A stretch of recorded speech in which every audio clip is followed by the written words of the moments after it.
আপনাদের মাঝে আমরা কিছু কথা বলতে চাচ্ছি, আপনারা শোনেন। আমার এই ভাই নূর নূর ইসলাম আপনাদের কিছু কথা শোনাবে, অবশ্যই মনোযোগ দিয়ে শুনবেন।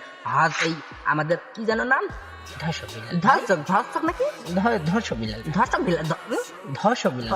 ধর্ষক বিলাল ভাইয়ের কিছু জানি আর গল্প শোনাবে আর বইয়ের বিষয় কিছু কথা শুনবে, আপনারা অবশ্যই শুনবেন।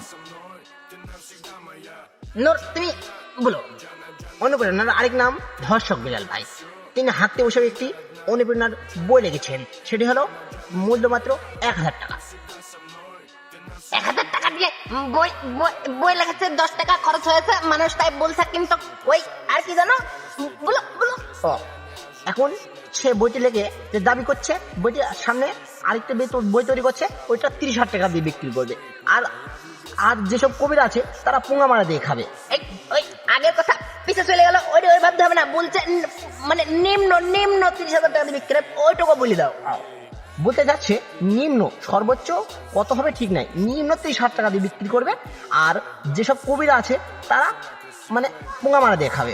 আমরা যেটা বলতে চাচ্ছিলাম, আসলে কি জানো, কবি কবি কবি কবি কবি আগেকার কবিরে মান সম্মান সব ডুবাই দিছে ভাই। কিসের জন্য জানেন?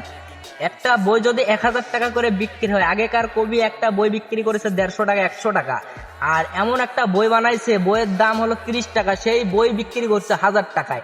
এখন মন্তব্য যাই হোক আপনারা নাকি অনেক তার ভালোবাসার ফ্রেন্ড, সেটা বড় কথা না, কিন্তু তাদের বই একটি তৈরি করতে যাচ্ছে, সেই বইটা আহা এখন নাকি নিম্ন, মানে যেমনই হোক সেই বইটার দাম 30,000 টাকা, সেখন আপনাদেরই বিষয়। আবার সে একটা লিচুর পাতাও বিক্রি করছে 1000 টাকা দিয়ে, তাও নাকি কিনছে অনেক।